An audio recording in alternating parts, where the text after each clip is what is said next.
India और Canada के बीच में अब तो काफ़ी समय हो गया एक फ्यूड सा चलता जा रहा है, उबलता जा रहा है और अपने लेवल्स को बढ़ाता जा रहा है, एस्केलेट करता जा रहा है। सिचुएशन जो है कि वो बुरी होती जा रही है, दुश्मनी की इंटेंसिटी बढ़ती जा रही है। सो मच सो कि उनका मीडिया तो खैर टोटली आपको दिखेगा और हमारा भी एक दूसरे को टू सम जू तुम पहचार बेसिकली वो वर्बल करते हुए इंडिया में आपको काफ़ी लोग उनकी बेइज्जती करते हुए दिख जाएंगे। वहाँ के अगर लोकल किसी इंसान से पूछेंगे तो वो कंफ्यूज ही दिखेगा। मैं इमिग्रेंट्स की बात नहीं कर रहा जो इंडियन या पाकिस्तानी मूल के हैं या किसी भी और कंट्री से हैं।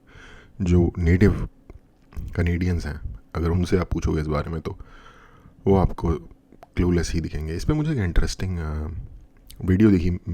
तुम मुझे लगा इसको थोड़ा सा एक्सप्लोर किया जा सकता है इस वीडियो को, और जिस तरीके के रीजंस गिनाए जा रहे हैं तो देखते हैं पहले। Do you know why Canada is making so many enemies across the world? Just look at their economy.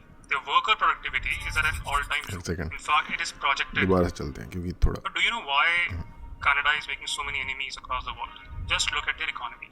Their worker productivity is at an all-time low. In fact, it is projected that their workers' productivity will keep on dropping for the next few years.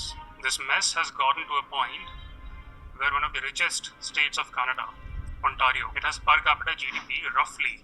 अच्छा, ये background थोड़ा सा ना observe करो कि ये जो व्यक्ति हैं नमन श्रीवास्तव ये बोल रहे हैं और कुछ लोग एक तरीके की जूम कॉल पे हैं जो कि आई डोंट नो ये कोई क्लास है या for some sort of lecture है या क्या है, मुझे नहीं पता। ऊपर यूएन या किसी इसी टाइप की किसी एजेंसी का लोगो भी बना हुआ है by the way. On par with Alabama, one of the poorest states in the US. And when your economy stagnates, it always leads to political crisis. This is what happened in Nazi Germany when Hitler blamed okay okay okay, इन्होंने बहुत बड़े बड़े claims यहाँ पे कर दिए हैं तो थोड़ा सा इसको पील आउट करने की कोशिश करते हैं। मैंने इनके बारे में जितना थोड़ा बहुत देखा, इनकी कुछ वीडियोस शॉर्ट फॉर्म की ही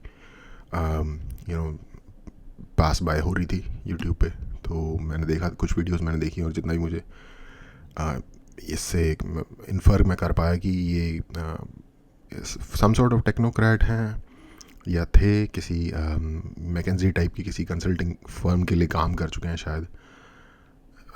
मैकेंजी ही नहीं हो सकता, एक कोई डिफरेंट फर्म हो, उसके लिए काम कर चुके हैं। ओवरऑल थोड़ा बहुत स्ट्रक्चरल चीज़ों को दुनिया में कैसे काम करती हैं उसकी बेसिकली इनको अंडरस्टैंडिंग है और इस हिसाब से एक तरीके का टेक्नोक्रेट आप कह सकते हो, या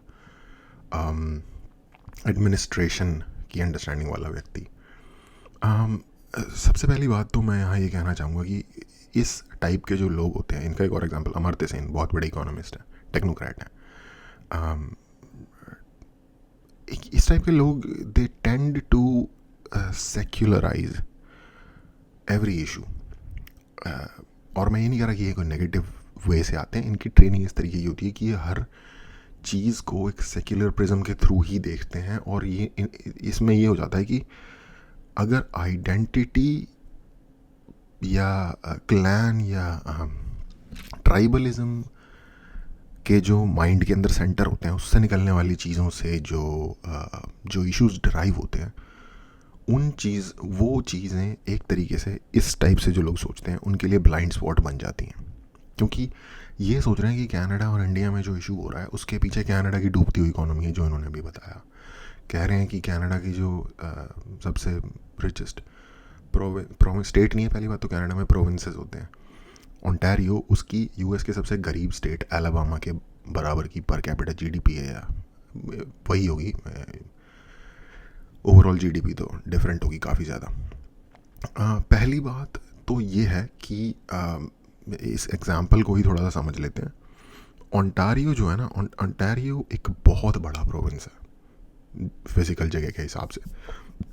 यूएस की सबसे बड़ी सिटी फाइनेंशियल टर्म्स में टोरंटो ओंटारियो के अंदर ही है। और जो आई थिंक उसको गोल्डन शू हॉर्स या कोई चीज़ बोलते हैं, सदर्न ओंटारियो का जो हिस्सा है जो ग्रेट लेक्स के थ्रू अंदर यूएसए के अंदर आया हुआ है, वो काफ़ी फर्टाइल लैंड है। वहाँ पे हर तरीके की इकोनॉमिक एक्टिविटी होती है, कनाडा का इकोनॉमिक सेंटर है वो। तो वो एरिया तो बहुत डेफिनेटली लाइक अगर कनाडा के पर्सपेक्टिव में आप देखोगे, कॉन्टेक्स्ट में आप देखोगे तो आपको डेवलप्ड मिलेगा, लेकिन बाकी का जो जस्ट टोरंटो से 200 किलोमीटर नॉर्थ अगर आप चले जाओगे तो पूरा का पूरा ओंटारियो बेसिकली एक बहुत बड़ी फिज़िकल चीज़ है जिसे कहते हैं कनेडियन शील्ड। एक बहुत बड़ा पठार है, ऑलमोस्ट पूरा ओंटारियो उस कनेडियन शील्ड के ऊपर आता है। मैं पर्सनली नॉर्दर्न ओंटारियो वगैरह सब जगह घुमा हुआ हूँ, तो इसलिए मुझे पता है कि कहीं पे खेती नहीं होती। ऑलमोस्ट कुछ कुछ जगह छोटे मोटे पैचेस छोड़ के बेसिकली पूरा का पूरा जो ओंटारियो है नॉर्दर्न पार्ट, वो रॉकी एक तरीके की जगह है। छोटे मोटे पठार जिसे हम हिंदी में कहते हैं, प्लेटो टाइप की जगह है। छोटे छोटे हिली एरियाज आपको मिलेंगे, और कहीं रेयरली ही ऐसे छोटे मोटे पैचेस होंगे जहाँ हल्की फुल्की खेती होती होगी। तो बेसिकली वहाँ की सारी इकॉनमी माइनिंग से आती है। एलाबामा जो यूएस का स्टेट, तो ये थोड़ा सा ओंटारियो कॉन्टेक्स्ट है। एलाबामा जो यूएस का स्टेट है वो बेसिकली होगा कनाडा के जितना गरीब होगा, यूएसए में गरीब है वो। उसको आप गरीब मत समझ लेना, वो यूएसए के कॉन्टेक्स्ट में गरीब है। पूरी दुनिया के कॉन्टेक्स्ट में वो यूरोप की रिच कंट्रीज़ के कंपैरिजन में ही आता है, वो फ्रांस या यूके के कंपैरिजन में आता है। लिविंग स्टैंडर्ड के हिसाब से बहुत डिसेंट है। तो ओंटारियो का एलाबामा के बराबर होना कोई बात नहीं कहता, कोई अपने आप में इसका कोई मतलब नहीं है। इंडिया से कोई मुकाबला ही नहीं है, क्योंकि अगर हम सोच रहे हैं अरे यार उनके तो बड़े बुरे हालात है, एलाबामा वाले हालात है, नहीं, एलाबामा यूएसए में रिलेटिवली थोड़ा सा गरीब है। ओवरऑल पूरी दुनिया में one of the richest places to live अगर आप उसे कंपेयर करोगे तो आएगा। एलाबामा में बहुत बड़ी बड़ी इंडस्ट्रीज़ हैं, ऑयल कंपनीज वगैरह के बड़े बड़े हेडक्वार्टर्स हैं। हालांकि मैं पर्सनली वहाँ रहना पसंद नहीं करूँगा। तो ये तो है कंपैरिजन। ये कंपैरिजन अपने आप में कोई वैल्यू नहीं रखता। दूसरा, एनीवे आगे बढ़ते हैं। अभी इन्होंने इसको हिटलर का जर्मनी जो है वो कैसे एनिमीज़ बना रहा था क्योंकि उनकी इकोनॉमी गिर रही थी, ये इससे कनेक्ट कर रहे हैं। Let's see. Use the German problems. This is exactly what happened in Pakistan when Pakistani generals blamed India for everything that was going wrong in Pakistan, and this is exactly what's happening in Canada. नहीं, ये तीनों ही बहुत different problem है। पाकिस्तान में जो भी उनके साथ गलत हो रहा है वो इंडिया को इसलिए नहीं कहती क्योंकि इनको इकोनॉमी डूबी हुई है। पाकिस्तान एक कंट्री अपनी रियलिटी में आई ही इसीलिए थी क्योंकि उनको एक रिलीजियस सुपर स्टेट बनाना था, जो कि बेसिकली आइडियोलॉजिकल स्टेट है, जो कि जिसकी आइडियोलॉजी रिलीजन है। Simple as that. वो भी इस बात को, मैं कोई उनको डिसरिगार्ड नहीं कर रहा, डिग्रेड नहीं कर रहा, ये बोल के ये उनका ही क्लेम है। और क्योंकि अब जिस तरीके के थॉट प्रोसेस को अपना रहे हैं उसमें जो आर्म्ड होना और फिज़िकली डोमिनेटिंग होना बड़ा इम्पोर्टेंट है उस तरीके की आइडियोलॉजी में। तो वो बड़ा ही प्राइड लेते हैं अपनी। अभी किसी भी, इवन आज के टाइम पे भी जब इमरान खान का इतना क्लैश हो रहा है उनकी कंट्री में, अगर उनसे आप पूछोगे जाके तो वो आज भी प्राइड लेते हैं अपनी आर्मी में। और अब से पहले तक तो बहुत बुरी तरीके से प्राइड लेते थे, मतलब अच्छी तरीके से। तो उनका एक है क्या, माचो कल्चर कह लो, जो मर्जी कह लो, उसमें काफ़ी और चीज़ें भी आ जाती हैं, बट ये है बेसिकली अपने आप में एक चीज़। और क्योंकि आर्मी के पास सबसे ज़्यादा पावर है, बोथ इकोनॉमिकली, फिजिकली, पॉलिटिकली, हर क्षेत्र में, तो आर्मी को अपनी जो आर्मी वैलिडिटी लेगी जनता के अंदर, वो कहाँ से लेगी? हम क्यों ज़रूरी हैं तुम्हारे लिए?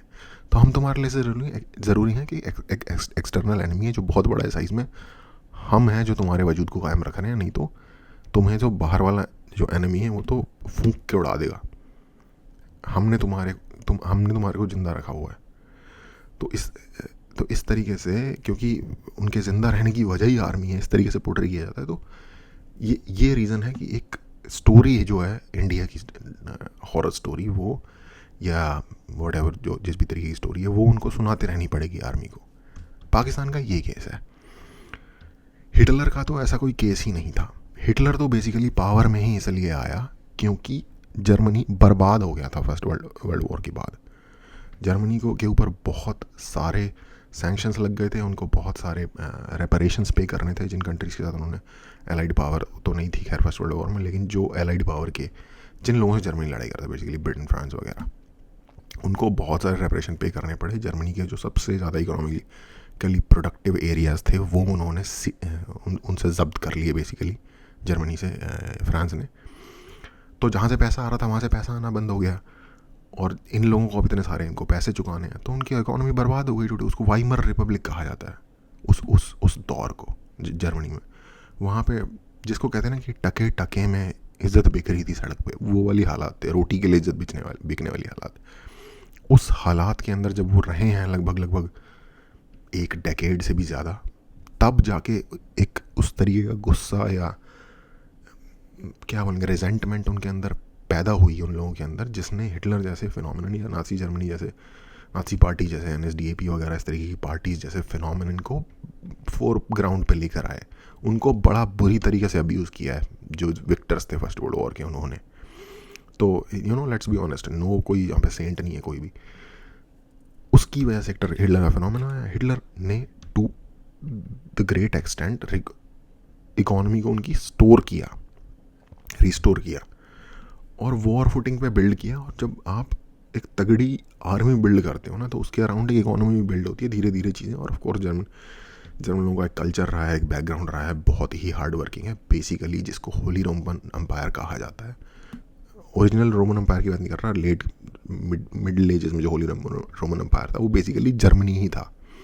तो उनका एक पास्ट है, उनकी एक एक्सपर्टीज़ है चीज़ों के अंदर, एक एक्सपीरियंस है, उसके ऊपर उन्होंने बिल्ड कर ली अपनी इकोनॉमी बड़ी ही रैपिडली। और उसके साथ जब आप सिर्फ अपने आप को संभाल नहीं रहे, आपने दूसरे पे हमला भी करना है, तो अपने आप को ज़्यादा बिल्ड करोगे। और हमला उसने इसलिए नहीं किया क्योंकि उसकी इकोनॉमी डूब रही थी, इकोनॉमी तो बेटर होने लग गई थी।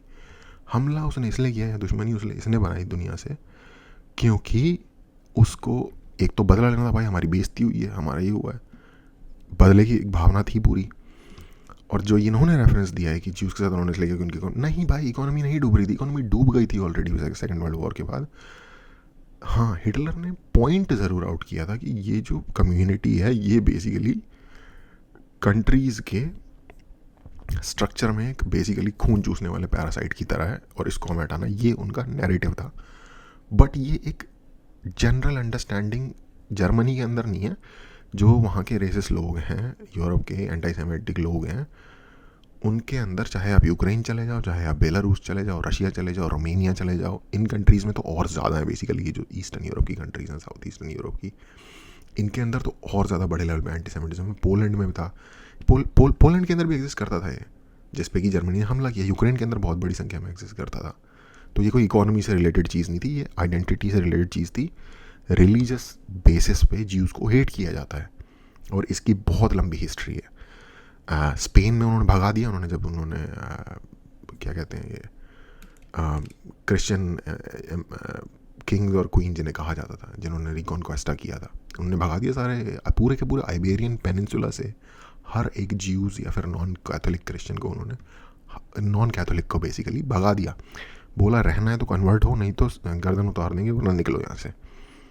तो ये आइडेंटिटी और ग्रुप आइडेंटिटी से रिलेटेड चीज़ें हैं, ये इकोनॉमी से रिलेटेड चीज़ें नहीं हैं। और जिसकी वजह से मैं कह रहा हूँ कि इस तरीके के टेक्नोक्रेट टाइप के लोग शायद एक रॉन्ग प्रिज्म से इस तरीके की चीज़ों को देख रहे होते हैं। कनाडा वाले इस पे भी आते हैं। Let's finish this first. Justin Trudeau and another joker, Jagmeet Singh, blaming foreign governments for its domestic. But do you know why? Okay. Basically इन्होंने कहा कि अपनी जो उनकी इकोनॉमिक प्रॉब्लम हो रही है उसकी वजह से जस्टिन ट्रूडो और ये जगमीत सिंह है, ये फ़ौरन उसको ब्लेम कर रहे हैं। नहीं, अब ये नहीं है। अब ये आई गेस हर किसी को बेसिक अंडरस्टैंडिंग इसकी है इंडिया में, जो भी न्यूज़ वगैरह फॉलो करते हैं।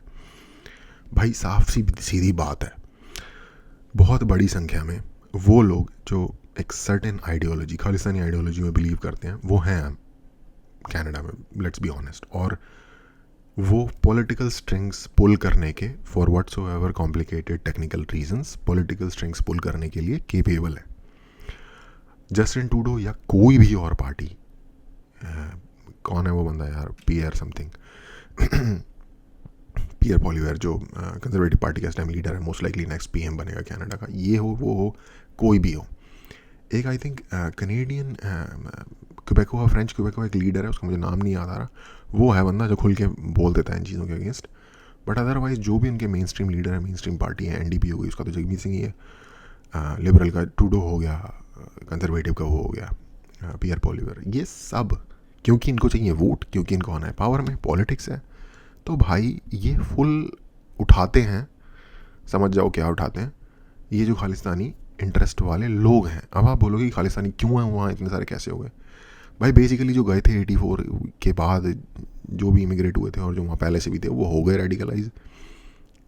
इंसानों को रेडिकलाइज करना कोई बहुत कॉम्प्लिकेटेड काम नहीं है। अब लिटरेचर कंटिन्यूसली प्रोपेगेंडा वगैरह, अगेन हमें जर्मनी की बात कर रहे थे, हिमलर व जो भी थे उनके प्रोपेगेंडा के जो ऑफिसर हैं, उन्होंने बड़े बड़े इस पे थीसिस लिखे हुए हैं कि किस तरीके से कंटिन्यूस प्रोपेगेंडा पेडल करके आप इंसान की पूरी सोच को रीशेप या रिवायर कर सकते हो।